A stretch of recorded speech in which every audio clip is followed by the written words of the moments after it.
मीरा भाईंदर महानगर पालिका के कमिश्नर श्री धोले जी को मैं आज निवेदन देने हमारे सभी पार्टी के लोगों के साथ यहाँ पे आया हूँ, क्योंकि 6 तारीख रविवार के दिन एक निंदाजनक घटना घटी है। क्योंकि बहुत सालों के परिश्रम के बाद मैंने लता मंगेशकर नाट्यगृह इस मीरा भाईंदर की सांस्कृतिक जो सभ्यता है उसे उजाला देने के लिए और आगे बढ़ाने के लिए मैंने नाट्यगृह का निर्माण किया। बहुत सारे लोगों का विरोध था, फिर भी मैंने राज्य शासन और महापालिका प्रशासन को साथ में लेके वो भूमिका लोक प्रतिनिधि के तौर पे अच्छी तरह निभाई। पिछले साल अक्टूबर महीने में माननीय मुख्यमंत्री श्री एकनाथ शिंदे साहब के हाथों से उसका उद्घाटन भी हो गया।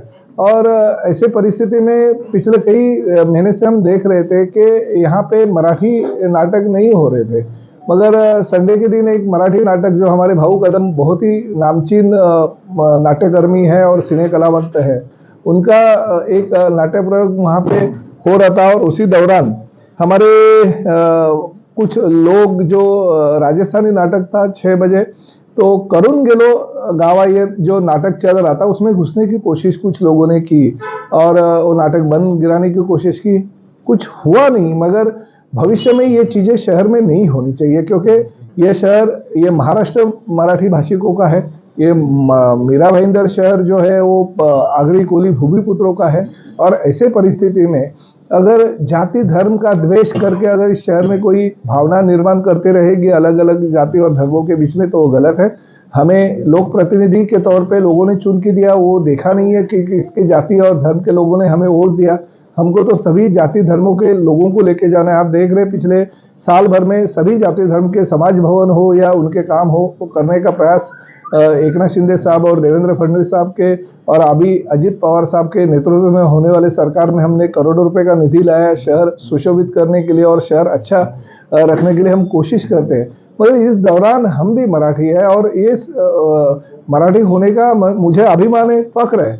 मगर ऐसे परिस्थिति में अगर कोई मराठी नाटक बंद कराने की कोशिश करता रहेगा, उसमें भी कोई ऐसे नहीं है कि आधे घंटे का टाइम था, एडजस्टमेंट सभी को करना चाहिए। वहाँ पे कुछ लोक प्रतिनिधि अगर रहेंगे तो लोक प्रतिनिधि ने प्रशासन और जो समाज के लोग हैं या जो निर्माता है उनमें समेट करके तो भावना सभी की शांत करने की कोशिश करनी चाहिए, ना कि किसी कर्मचारी को दादागिरी करके मारहान करके वो घटना को और अलग रूप में लेके जाना चाहिए। तो मेरा यही कहना है, हम महाराष्ट्र में रहने वाले लोग हैं, हम मीरा भाईंदर शहर में सभी जाति धर्म के लोगों को अगर लेके काम करते हैं तो हमारे मराठी जो नाटक है उनको भी मान सम्मान मिलना चाहिए, उनको निर्माताओं के भी मान सम्मान मिलना चाहिए। हमारे मराठी नाट्यकर्मियों में और मराठी भाषिकों में शहर में बहुत चिंतित वातावरण है, वो नहीं होना चाहिए। इसलिए मैंने दिलीप ढोले जी जो कमिश्नर है उनको निवेदन दिया और आगे मराठी नाटक और भी बड़े पैमाने पे होने चाहिए। इसलिए राज्य शासन के माध्यम से मीरा भाईंदर शहर ने मराठी नाटकों के लिए जो रेट उनके हैं उसमें भी कोई छूट देनी चाहिए, ताकि और भी लोग आएंगे और मराठी नाटकों का प्रयोग इस मीरा भाईंदर के लता मंगेशकर नाट्यगृह में होगा। ऐसे मैंने उनको विनती की है और ये चीजें जो हुई है वो भविष्य में नहीं होनी चाहिए, इसके लिए कोशिश करने की मैंने मांग की है।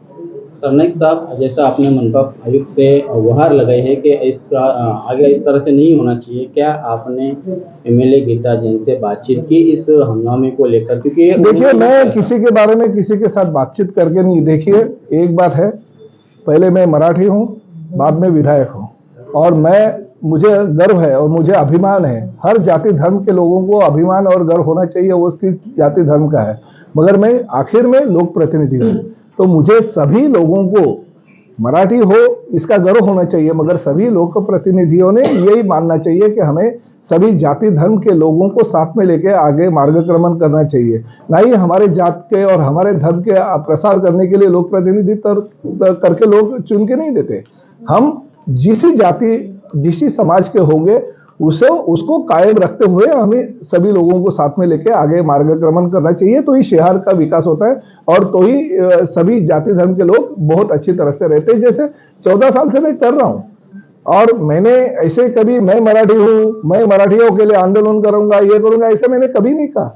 मगर हाँ, हमारे ऊपर अगर कभी आँच आएगी तो प्रताप सरनाईक पहला रास्ते पे उतरा, ये मैं अभी आज आपके सामने बता रहा हूँ। लेकिन सर जिसने हंगामा किया आपने उनसे बात की कि मेरा ये मुझे किसी से बात करने की जरूरत नहीं, क्यों मैं बात करूं? जिन्होंने हंगामा किया, हंगामा करने से पहले ही उनको जानना चाहिए था ये हम हंगामा कर रहे हैं वो गलत है या सही है। मैं किसी से, और मराठी हमारी भूमिका है, हम किसी के सामने झुकेंगे नहीं। सर बार बार महानगर पालिका के कर्मचारियों को इस तरीके का द्वेष देखना पड़ रहा है, उसके लिए क्या करेंगे? मेरा वही कहना है, देखिए कभी भी क्या होता है, ये जो हो रहा है वो गलत है, नहीं होना चाहिए। जब भी कुछ भी चीजें होते हैं तो महानगर पालिका के कर्मचारी होते हैं, अधिकारी होते हैं, उनको मारहान होती है, उनको गाली गलौज होती है, उनको दम देने की कोशिश होती है। ये नहीं होना चाहिए शहर में। हमें लोगों ने, आपने किसको वोट दिया या आपको किसने वोट दिया हमें समझता नहीं है, मगर हमारा एक बार चुन के आने के बाद में हमारा यह फर्ज होता है कि हम सभी जाति धर्म के, चाहे वो हिंदू हो, मुसलमान हो, सिख हो, ईसाई हो, राजस्थानी हो, उत्तर भारतीय हो, केरला वाला हो, कोई भी हो, वो सब लोग हमारे साथ में इस शहर को साथ में लेके आगे हम काम करना चाहिए। ना ही मेरे जाति धर्म के लोगों को ही सिर्फ उनके लिए मैं काम करता हूँ। ऐसे लोगों के बीच में मैसेज जाने के लिए अगर कोई कुछ करता रहेगा तो वो गलत है। सर इससे हटके एक अलग आप तो ये बात है कि खतरा मंडराता है, ये बात आप जो कह रहे हो गलत है। 2009 में मैं पहले चुन के आया तो शिवसेना भाजपा की युति थी।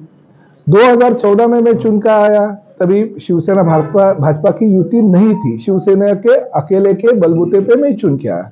तीसरी बार शिवसेना भाजपा की युति है, वापिस मैं चुन के आया। एक बात 100% है, जो यहाँ पे 146 के जो मनोज डुमरे जी है, वो बहुत साल पहले मेरे कार्यकर्ता के रूप में काम करते थे, आज वो प्रभारी बन गए, उनका मैं स्वागत करता हूँ, मेरे बहुत ही अच्छे मित्र हैं। और भारतीय जनता पार्टी तो हमारे साथ में सत्ता में है और मैं भारतीय जनता पार्टी और शिवसेना के सीनियर विधायक के रूप में यहाँ पे हूँ। उनके नेताओं से भी मेरी बातचीत होती रहती है और उनके नेताओं के साथ शायद मनोज डुमरे को उनके नेता पहचानते भी नहीं रहेंगे, मगर बेचारा बहुत अच्छी तरह से काम अगर करता है तो आगे बढ़े, ये मेरी भी शुभकामनाएं उनको है। मगर हाँ, रही बात 146 की और रही बात 145 की, 146 पे अगर कार्यकर्ताओं को मान सम्मान देने के लिए और कार्यकर्ताओं का और प्रोत्साहन देने के लिए हर नेताओं को कहना ही चाहिए कि नहीं, हमें हमारी पार्टी बढ़ानी है, युति विति बाद में के बाद हम तो हमारी सीट मांगे कि हाँ युति के बाद में वो अगर शिवसेना को चली जाएगी तो शिवसेना या राष्ट्रवादी को चली जाएगी तो राष्ट्रवादी या भाजपा अगर चाहे तो भाजपा भी लड़ सकती है। रही बात 145 की, तो 145 के लिए हम भी आतुर है कि 145 की जगह हमको मिलनी चाहिए, क्योंकि पिछली बार भाजपा का विधायक था मगर अभी भाजपा नहीं है वहां पे, तो हमारा हक बनता है कि वो शिवसेना को मिलना चाहिए। इसलिए हम लोग भी 145 में बहुत कोशिश कर रहे हैं कि 145 की जगह शिवसेना का धनुष्य बाण पे अगर कोई अगर लड़ेगा तो 101% जीत के आएगा, ये हमें भी कॉन्फिडेंस है। तो कोई भी नेता, जैसे मैं हूं और दूसरे लोग हैं, मीरा भाईंदर शहर में शिवसेना और भारतीय जनता पार्टी की ताकत कैसे बढ़ेगी इसके लिए हम कोशिश करते हैं, तो आपको कोई ऐतराज होने की जरूरत नहीं है। क्या भाजपा 145 का दावा छोड़ेगा क्या? ये तो हम पार्टी बढ़ाने की कोशिश कर रहे हैं दोनों पार्टी के लोगों को, और वो होना ही चाहिए। नहीं तो कार्यकर्ता क्या बोलेंगे, अरे 146 तो ठीक है ना, अब हमने छोड़ दिया है शिवसेना को, हम क्यों काम करें, हम तो 145 के लिए काम करेंगे। और भाजपा की तो परिस्थिति ऐसी है ना, 145 है ना 146 है, तो ऐसी परिस्थिति में उनको तो दावा मीरा भाईंदर शहर के दोनों सीटों पे करना उनका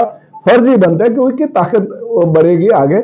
और रही लोकसभा की इलेक्शन है, लोकसभा के इलेक्शन में भी हमको जीत के, हमारे सांसद हमारा कैसा जीत के आए इसके लिए कोशिश करना है, क्योंकि नरेंद्र मोदी जी को हमको वापिस पंतप्रधान बनाना है और उसके लिए ये जगह हमारे लिए बहुत बड़ी जगह है। तो हर पार्टी, चाहे वो एनसीपी भी अगर कल बोलेगी, क्योंकि एनसीपी आज हमारे साथ में आई है कि नहीं हमको 145 में इंटरेस्ट है, हमको 146 में इंटरेस्ट है, क्योंकि पार्टी बढ़ाने का काम उनके प्रमुख करते हैं, तो इसमें कोई ऐतराज नहीं है। जैसे हम 145 पे दावा करते हैं, उन्होंने अगर 146 पे दावा किया तो मुझे खुशी है कि वो पार्टी की ताकत बढ़ेगी तो यूपी में मेरा ही मताधिक्य बढ़ेगा ना। यूपी में अगर शिवसेना को ही वो जगह मिलेगी तो मताधिक्य मेरा भी बढ़ेगा। तो भाजपा ने अपनी ताकत बढ़ानी चाहिए और शिवसेना ने भी अपनी ताकत बढ़ानी चाहिए। थाना लोकसभा सीट पर शिवसेना शिंदे गुट ये दावा करेगी? नहीं, देखिए वो तो आपने भी बयान दिया। हमारे प्रमुख जो है इसके बारे में ध्यान देते हैं। जो भी यूपी में होगा, चाहे भी भाजपा होगा, चाहे शिवसेना होगा, चाहे राष्ट्रवादी होगी, सभी लोग दावा करेंगे, मगर निर्णय जो अंतिम है वो हमारे प्रमुख लेंगे, माननीय एकनाथ जी शिंदे, माननीय देवेंद्र जी फडणवीस और माननीय अजित पवार।